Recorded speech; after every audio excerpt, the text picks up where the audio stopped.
नमस्कार, मेरा नाम है यशवंत और आप NH24 न्यूज़ देख रहे हैं। उत्तर प्रदेश में 2022 के विधानसभा चुनाव होने हैं। बस कुछ ही महीने, कुछ समय बचे हुए हैं।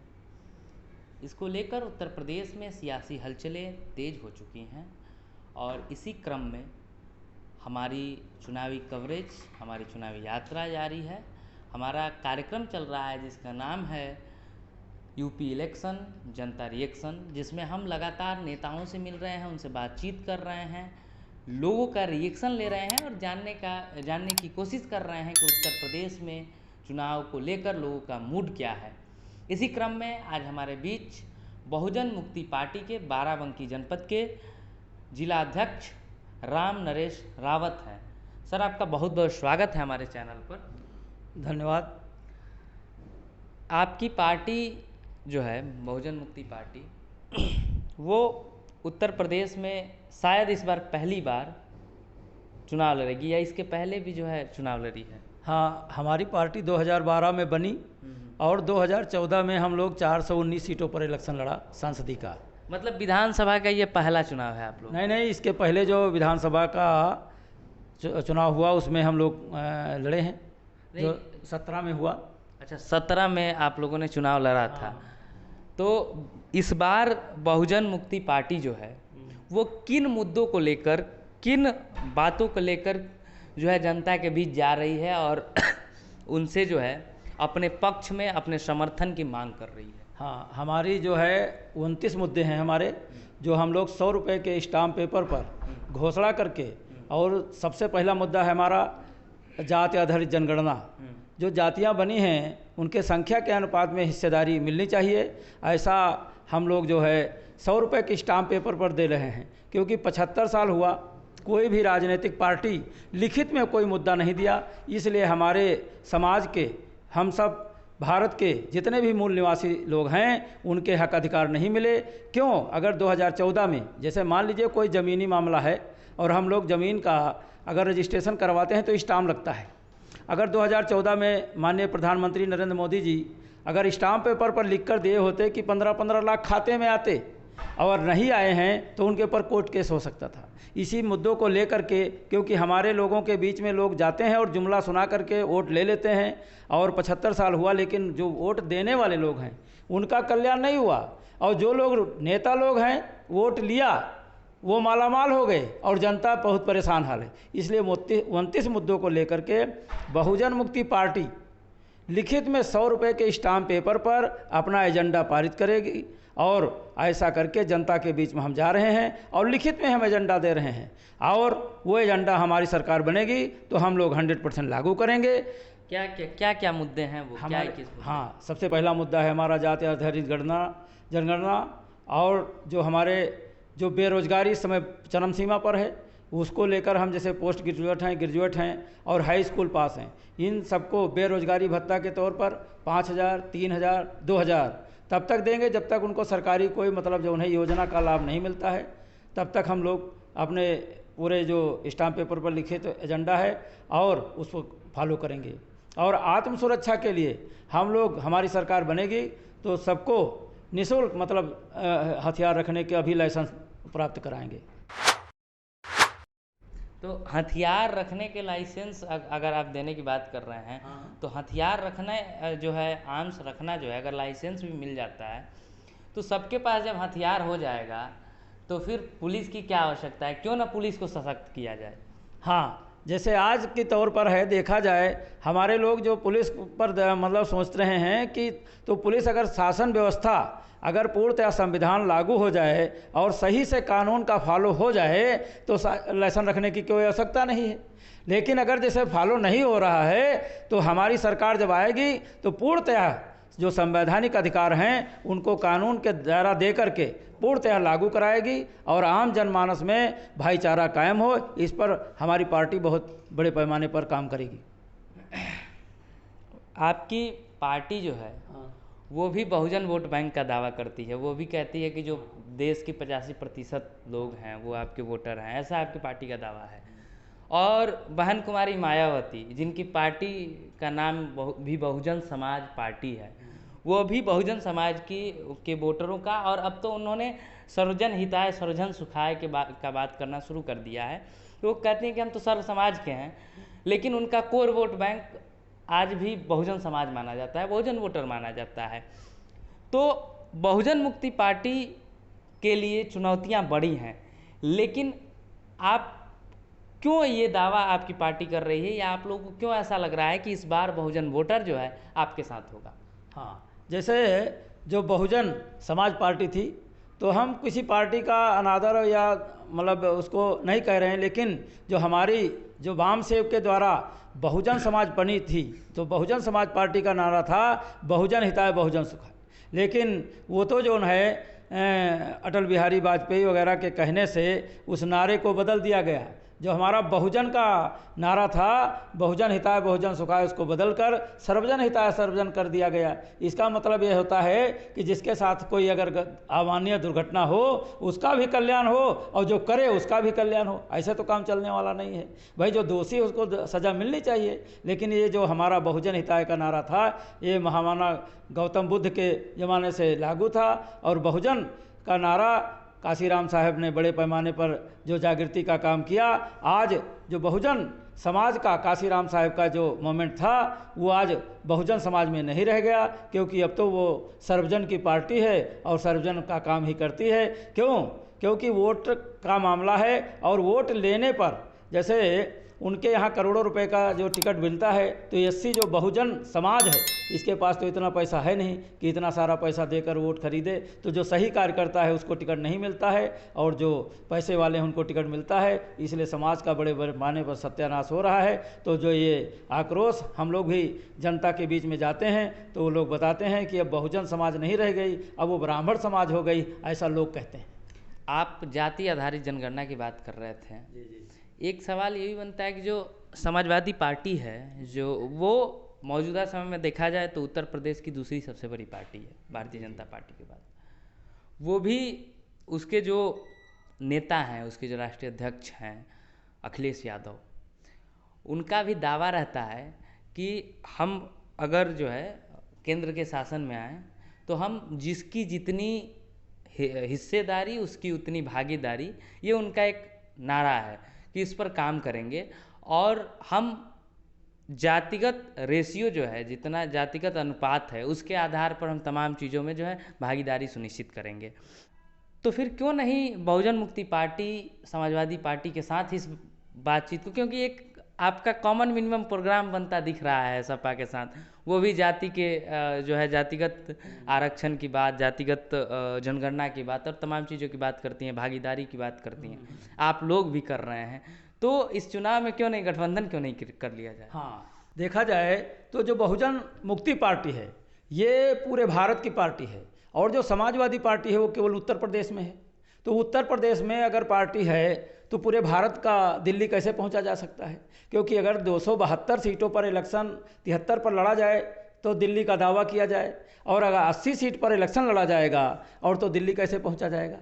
क्योंकि दिल्ली लोकसभा की जो सीटें हैं वो करीब 504 सीटें हैं, 545 हैं। तो 545 सीटों पर लड़ा जाए तो दिल्ली पहुंचने का दावा किया जाए तो अच्छा लगता है, और 80 सीट पर इलेक्शन लड़ा जाए और कहा जाए दिल्ली पहुंचना है, तो ये तो एक बात हुई कि जनता को गुमराह करने की बात है। और रही बात कि जाति आधारित जनगणना की बात है, संख्या के अनुपात में हिस्सेदारी की बात है, तो जब सरकार में थे तो गिनती करके क्यों नहीं लागू कराया? उत्तर प्रदेश में लागू हो जाता तो हमारे लोगों का कल्याण हो जाता। लेकिन जब सरकार में थे तो जाति आधारित गिनती नहीं उनको सूझी, और जब सरकार से बाहर आए तब उनको जाति आधारित जनगणना सूझ रही। ये क्या मामला है? ये तो हमारे नेताओं को जवाब देना होगा। क्यों? क्योंकि जब शासन में रहे तो फिर जाति आधारित क्यों नहीं कराए? संख्या के अनुपात में हिस्सेदारी करके 27% लागू करते तो 27% लोगों का कल्याण हो जाता, लेकिन तब तो किया नहीं। और जब अलग हो गए, जब कह रहे हैं कि हम कराएंगे, कैसे कराओगे भाई? जब शासन में थे तो आप पावर में थे, आप चाहते तो 24 घंटे में उत्तर प्रदेश की जाति आधारित जनगणना हो सकती थी, 48 घंटे में हो जाती, तो हमारे लोगों को 27% मिल जाता, तो ओबीसी का कल्याण हो जाता। और संख्या के अनुपात में जैसे मायावती जी हैं, ये भी जो है उनको लोगों ने बता दिया, तब उस समय सुप्रीम कोर्ट का आदेश था कि संख्या के अनुपात में मतलब गिनती लागू करो, मतलब जनगणना करा करके लागू करो, तो लागू नहीं कराए और हाई कोर्ट चली गई। तो जनता को मैसेज दिया कि हम जो रिजर्वेशन का प्रमोशन का मामला है इसकी कोर्ट में लड़ाई लड़ रहे हैं, लेकिन जनता समझ नहीं पाई और वो प्रमोशन के बजाय डिमोशन हो गया। जो हमारे लोग प्रमोशन से आगे बढ़े थे वो भी पीछे चले आए। एक बात ये बताइए कि जो बहुजन पार्टियां हैं, बहुत सारी बहुजन पार्टियां हैं, अगर देखा जाए तो भीम आर्मी चीफ जो है चंद्रशेखर रावण, उन्होंने भी एक पार्टी लॉन्च की है, आज़ाद समाज पार्टी। अच्छी बात है। बहुजन मुक्ति पार्टी है आपकी, बहुजन समाज पार्टी है, समाजवादी पार्टी भी कमोबेश जो है बहुजन जातियां जो हैं उन्हीं का प्रतिनिधित्व करने का दावा करती है और उन्हीं की राजनीति भी करती है। और भी ऐसी कई पार्टियां हैं छोटी बड़ी। ये सारी पार्टियां एक मंच पर आकर, एक साथ आकर क्यों नहीं चुनाव लड़ रही हैं? क्योंकि आप सब लोग तो यही कहते हैं ना कि हमारी लड़ाई जो है ब्राह्मणवाद से है, भारतीय जनता पार्टी के उस संघीय और मनुवादी एजेंडे से है।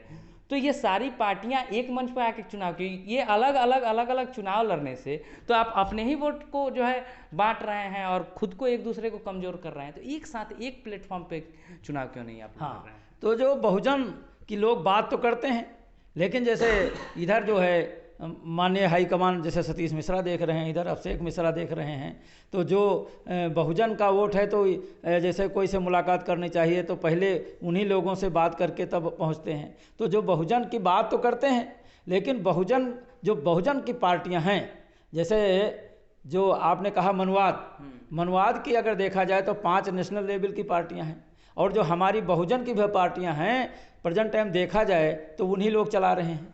तो इससे हमारे जनता का कल्याण होने वाला नहीं है। आप जब वोटर को भी अब समझना होगा और समझ करके बड़े समाज सिस्टम से वोट को देना होगा, क्योंकि जो बहुजन को बहुत बड़े पैमाने पर धोखा दिया गया है। अब हम लोग लिखित एजेंडा जो पारित किया है, कोई पार्टी अगर लिखित में देगी तो आने वाले समय में काम नहीं करेगी तो कोर्ट केस जा सकता है। कोर्ट केस में उनको खींचा जा सकता कि भाई आपने कोई बात रखी है और कहा है तो क्यों नहीं लागू कर रहे हो।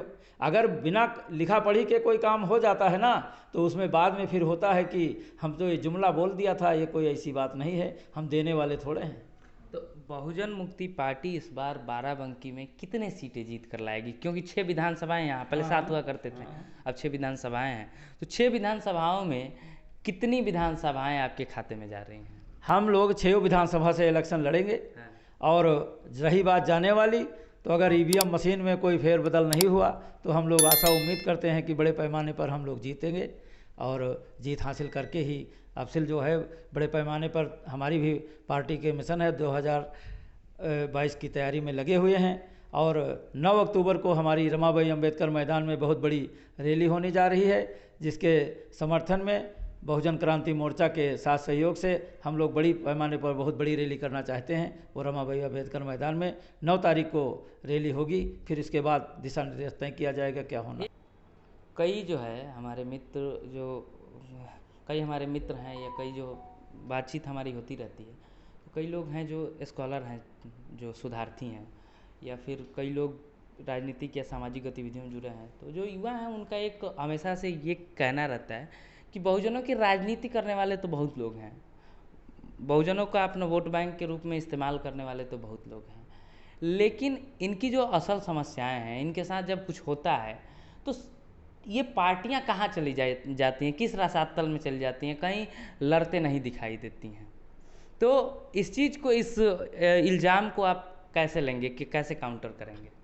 देखिए, जैसे आज जो आपने बात रखी कि मनुवाद का मामला है, तो जैसे उन्होंने 70 संगठन, करीब 100 संगठन बना करके, जैसे उनका अखिल भारतीय विद्यार्थी मोर्चा है, और हमारे ही विद्यार्थियों का जो सही मामला देखा जाए तो डॉक्टर अनिल कुमार यादव जी ने 1050 लड़का IAS के रैंक में मेरिट के आधार में लाया। तो उसमें रंजना वाजपेयी वगैरह मिल करके और अखिलेश सरकार पर दबाव बनाया, वो परीक्षा निरस्त कराई गई। तो माननीय डॉक्टर अनिल कुमार यादव को रिमोशन भी किया गया। तो जो हमारी पार्टियों का, जैसे जब हमने बात बताया कि जो युवाओं के अंदर जो रोष है, तो जैसे जब अखिलेश गवर्नमेंट थी तो उसमें जो माननीय जो है अनिल कुमार यादव जी, जो लोग 13 लोक सेवा आयोग के अध्यक्ष थे, उन्होंने मेरिट के आधार पर 1050 लड़का सेलेक्ट किया।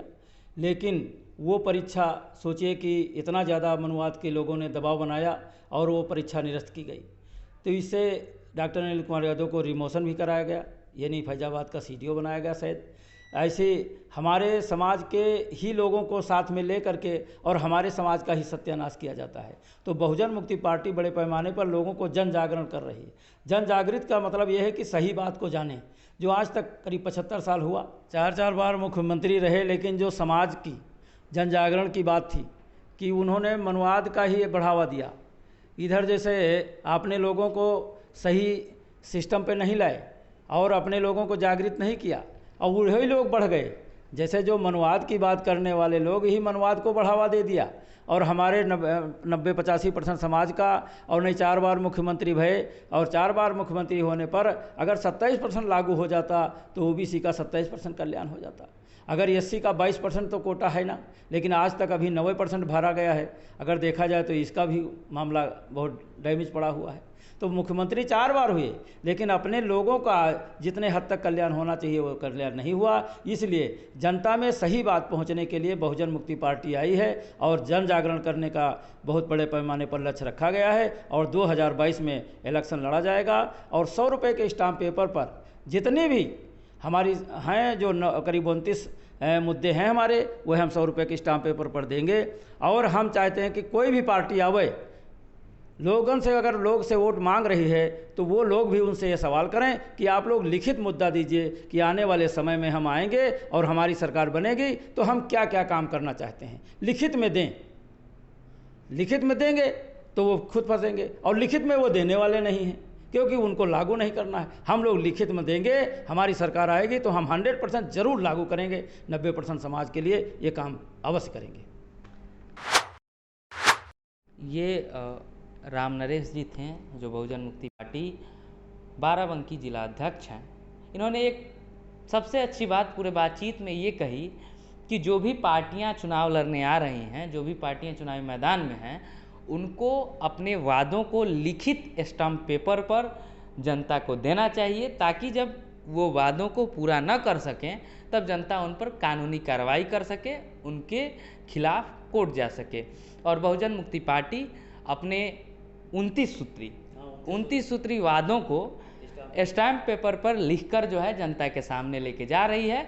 और इस बार इनका कहना है कि इस बार जो है हमको जनता का समर्थन भरपूर मिल रहा है और हम सरकार में आने वाले हैं। इससे संबंधित लगातार अपडेट्स हम आप तक पहुंचाते रहेंगे। हमारा चुनावी कवरेज चल रहा है और हम आप तक लगातार कई वीडियोज, कई बातें पहुंचा रहे हैं। अगर आप ये वीडियो YouTube पर देख रहे हैं तो हमारे चैनल को सब्सक्राइब कर लीजिए, फेसबुक पर देख रहे हैं तो हमारे पेज को लाइक कर लीजिए। धन्यवाद।